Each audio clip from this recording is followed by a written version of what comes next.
Okay, so since, tapos na tayo dito sa ating index, so meron na tayong dalawang form. Isa para sa login at yung link dito para sa user information or simple registration na meron tayo.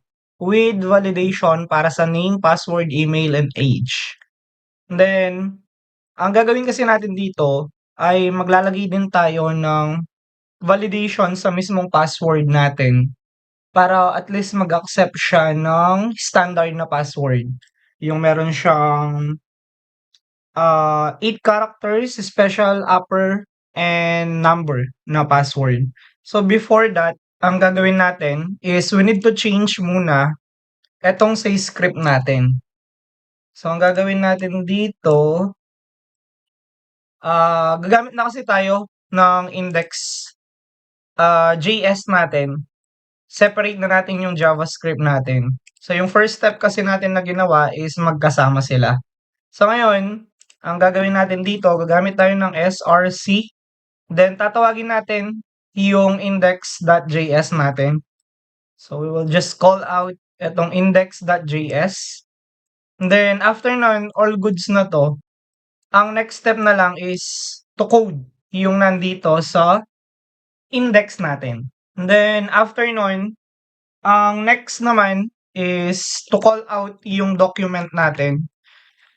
Sa JS, kapag sinasabi natin document, it talks about sa whole page natin. And then, kapag gagamit tayo ng query selector naman, ibig sabihin nito ay maghahanap tayo ng specific na part ng web natin. And in this case, hahanapin natin is yung mismong form natin.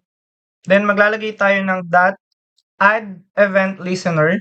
Kasi nga, we want to check yung changes na mangyayari sa mismong web natin. And to specify, of course, yung i-check natin, that will be yung ating submit, which is yung button na kinreate natin sa previous video natin. Then, next is we will call out yung function natin.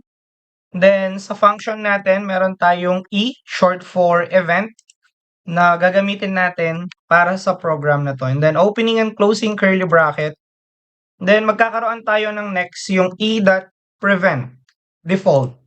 So, yung part na to ng code natin, pine-prevent niya lang yung auto-submit at saka yung auto-reload ng mismong web page natin. And then, yung next part ng code natin dito is isi-set na natin yung validation na ilalagay natin sa mismong password natin. And that will be yung 8 characters length, tsaka yung upper, lower, tsaka yung special characters and numbers na meron tayo. So first is maglalagay lang tayo ng constant dito. Then ilalagay natin yung variable natin. And yung variable natin is password.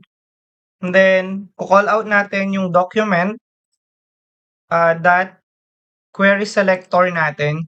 Sa query selector natin, ang kukunin natin dito is of course yung input natin.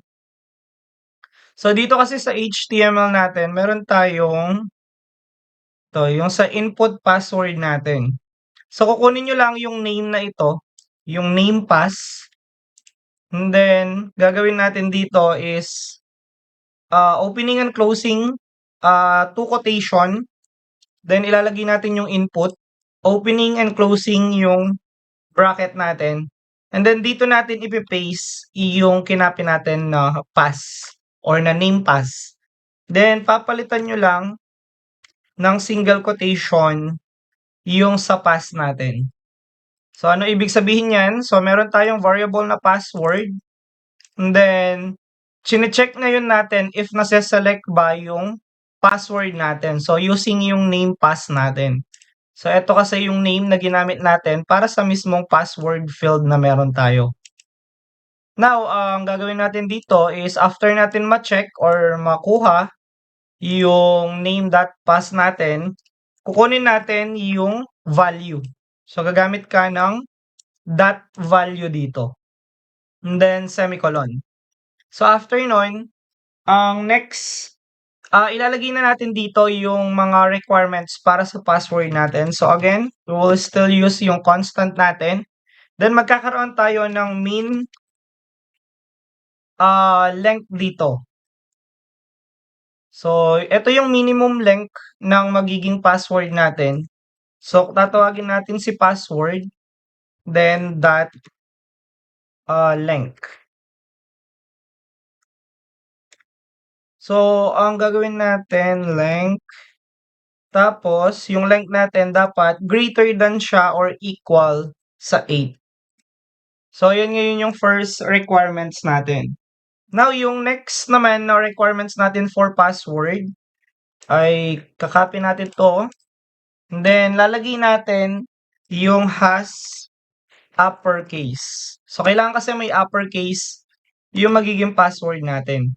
So ang gagawin ngayon natin ay mag forward slash kayo, opening and closing yung bracket natin, 0 or I mean A to Z. So capital A to Z, ibig sabihin, kailangan natin ng capital na letters para sa password. And then lalagay natin dot test. So ano yung ite-test natin? Ito yung mismong password natin.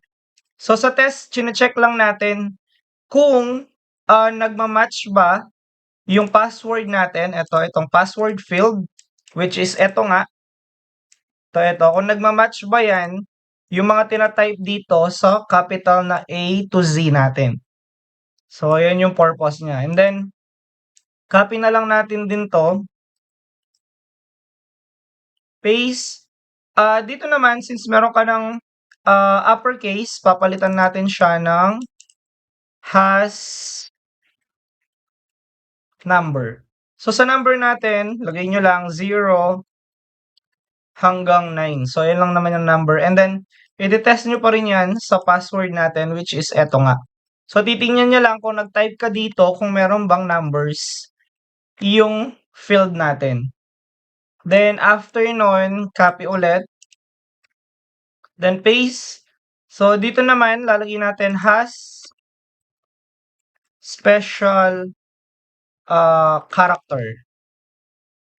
Okay, so sa special character natin, ilalagay nyo lang yung lahat ng special characters sa keyboard natin. Yan. Tapos, including dito guys, yung comma, tuldok, tsaka yung question mark natin, lagay na rin natin yung colon, tsaka ito, yung quotation natin. And then, semicolon, add din yan. And then, after nun, curly bracket. Yan. Then, greater than and less than, or less than greater than. Then, underscore. And then, kasama din yung forward slash natin. And then, yung minus natin. Then, or wag na natin isama yan. Yan. So, pwede na yung mga yan. Then, of course, titest pa rin natin siya sa mismong password natin. So, again, sine-check niya lang kung merong special character yung nakalagay dito. Okay, so after nito guys, since meron na tayong pang-check or condition para sa password natin, magkakaroon na lang tayo ng if condition dito. So sa if condition natin, sa if condition, kung familiar na kayo sa symbol na to, ibig sabihin not. Okay? So if yung password natin is wala siyang minimum length, ganon, ang sasabihin natin is, i-alert natin siya, then sasabihin natin sa kanya, password must contain at least one, or sabihin natin, must be at least 8 characters long. Yan.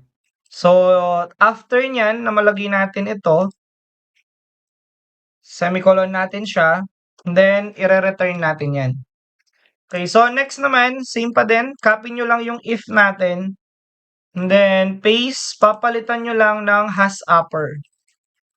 Then papalitan nyo lang yung ipo-prompt natin sa user natin na text or na message. So, ang gagawin natin is password must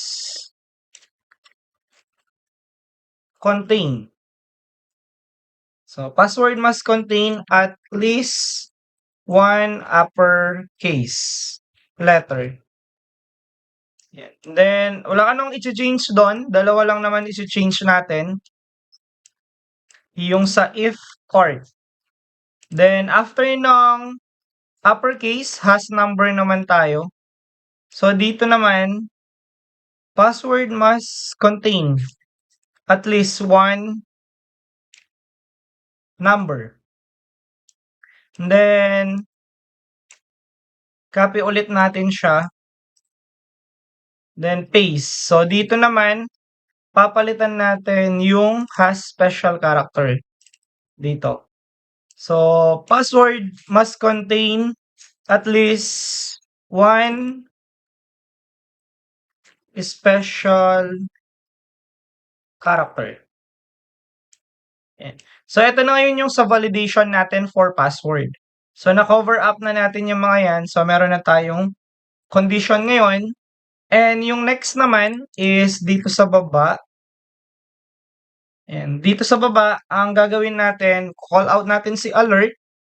Then, after nun, lalagay natin form submitted successfully. So, kapag na-meet natin yung mga conditions na ito yung ipiprint natin. Form submitted successfully.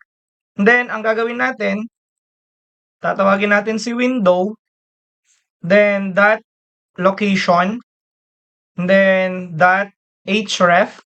Tapos, ang gagawin kasi natin, pag successful na, mag-move ulit tayo sa login.html